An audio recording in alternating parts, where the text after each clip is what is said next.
सामाजिक कार्यकर्ता कृषि विभाग के माजी सहायक अधीक्षक अशोक जगताप द्वारा शेतकरी किसानों के हित के लिए मार्गदर्शन किया गया, जिसके विषय में 99 इंडिया न्यूज रिपोर्टर संदीप धेबड़े से चर्चा कर जानकारी प्रदान की।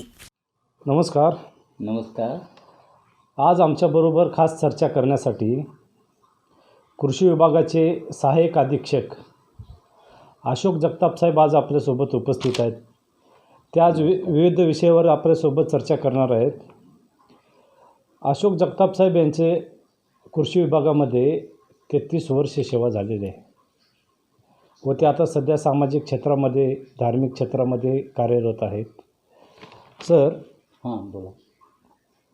शेतकऱ्यांनी कमी क्षेत्रामध्ये जास्त उत्पन्न कसे घेतले पाहिजे याबद्दल आपल्याकडून काय माहिती?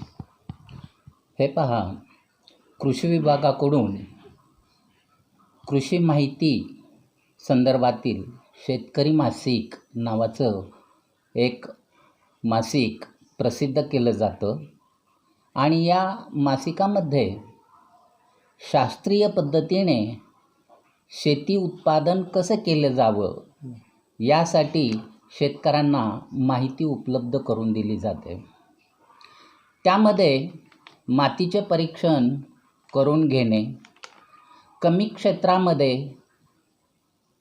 पीक जास्तीत जास्त कसं घेता येईल आणि ते उत्पादन कमी क्षेत्रामध्ये लागवड कशा पद्धतीने केली पाहिजे या संदर्भामध्ये त्या मासिकामध्ये माहिती अंतर्भूत आहे।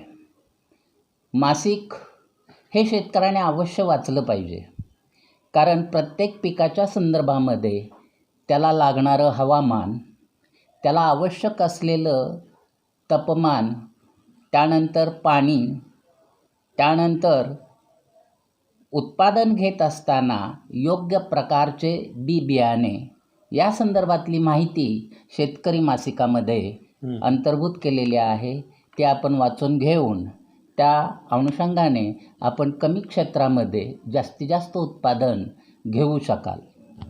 व तसेच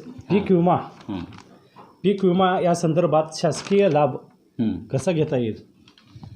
पीक विमा हा शासनाकडून दिला जात असतो, परंतु जर परिस्थिती हवामानाची म्हणा किंवा पावसाची म्हणा किंवा इतर आपत्ती या संदर्भामध्ये जर पिकाचं नुकसान झालेलं असेल तर त्या शेतकऱ्याला पीक विमा हा लाभ दिला जात असतो।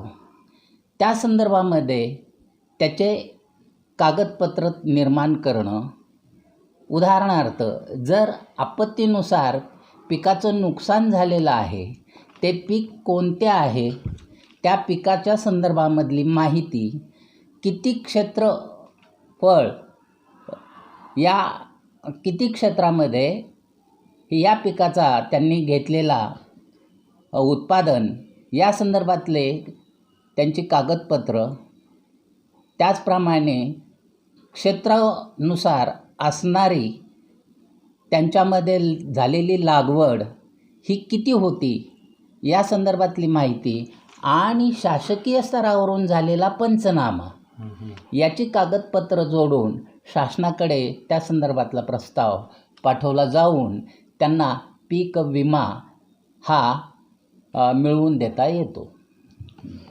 सर, व तसेच शेतकऱ्यांना शासनाकडून पुरस्कार मिळाले जातात, ते कशा प्रकारे पुरस्कार देतात? शेतकऱ्यांना विविध असे पुरस्कार दिले जातात। त्यामध्ये कृषीरत्न आहे, कृषीभूषण आहे, त्यानंतर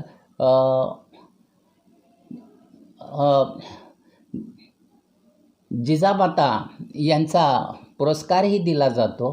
त्याचप्रमाणे इतरही पुरस्कार आणखी बरेचसे दिले जातात, परंतु ते शेतकरी हे धनाढ्य शेतकरी असल्याचं बहुतांशी दिसून येतं। या धनाढ्य शेतकऱ्यांनी घेतलेले उत्पादन व शासन स्तरावर केलेली नोंद या संदर्भामध्ये त्या शेतकऱ्यांना जास्तीत जास्त त्यांचा परिचय करून घेऊन त्यांचा प्रस्ताव शासनाला पाठवला जातो व अशा रीतीने त्याचा पुरस्काराचा कार्यक्रम मुंबई येथील ठाणे या कार्यालयामध्ये पुरस्काराचं वितरण केलं जात असतं. अच्छा. व साहेब, आपण शासकीय नोकरी करता आपलं समाज प्रबोधनाकडेही जास्त आपण चळवळ केलेली आहे. समाज प्रबोधन आणि शासकीय नोकरी याबद्दल आपली काय माहिती? हां, मी शासकीय सेवेत रुजू झालो आणि तेव्हापासूनच मला सामाजिक प्रबोधनाची आवड निर्माण झाली. सामाजिक प्रबोधन करीत असतानाच मी धार्मिक चळवळीमध्ये सुद्धा काम करू लागलो. माझ्या कालावधीमध्ये म्हणजे मी ज्या वेळेला सेवेत असताना समाज अत्यंत अंधविश्वासू होता. समाजामध्ये अनेक पद्धतीच्या वाईट समजुती निर्माण झालेल्या होत्या आणि त्या वाईट समजुती किंवा अंधविश्वास दूर करण्यासाठी बुद्धिवादी धम्म हा मी स्वीकारलेला असल्यामुळे लोकांना त्या अंधश्रद्धेतून मुक्त करण्यासाठी त्यांच्याशी मी वैचारिक देवाणघेवाण आदानप्रदान करत असे आणि अशा रीतीने लोकांना मी अंधविश्वासातून मुक्त करण्याचा मी प्रयत्न करीत असे. माझ्या वाचनामध्ये धार्मिक पुस्तकं अनेक आलीत. मी लोकांना आपल्या स्वतःच्या उन्नतीसाठी विकासासाठी त्यांना अनेक प्रकारचे प्रबोधनात्मक उपदेश करीत असे. लोकांना सहसा ते पटत नसे, परंतु पटवून घेण्यासाठी त्यांना आपल्या कौटुंबिक विकासासाठी कोणकोणती तत्त्व व सिद्धांत आवश्यक आहेत या संदर्भाची मी माहिती देत असे.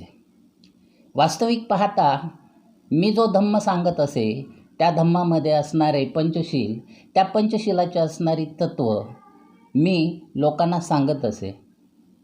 वास्तविक पाहता पंचशिलामध्ये अहिंसा, चोरी, व्यभिचार, असत्य भाषण आणि मद्यपान हे कसं आपल्या कुटुंबाला विनाशाकडे घेऊन जातं या संदर्भामध्ये विश्लेषणात्मक बौद्ध धर्माच्या तत्वानुसार त्यांना त्या गोष्टीपासून परावृत्त करत असे. अनेक लोक हे लोभादी असतात, द्वेषादी असतात, मोहाच्या जाळामध्ये अडकलेले असतात आणि या भवचक्रात अडकलेल्या लोकांना त्यांच्या कौटुंबिक दुःखातून बाहेर काढण्यासाठी मार्ग सांगत असे. तेव्हा या धम्माचा मला माझ्या स्वतःच्या जीवनाकरता देखील अत्यंत लाभ झालेला आहे. इतरांनाही मी ते समजावून सांगत असे व त्यातून त्यांची मुक्तता करण्यासाठी मी मार्गदर्शनपर समाजामध्ये काम करत असो. धन्यवाद जगताप साहेब. आज आपण वेळ काढून आमच्या चॅनलबरोबर चर्चा केलात याबद्दल आपलं आभार. 99 इंडिया न्यूज संदीप देवडे, पुणे.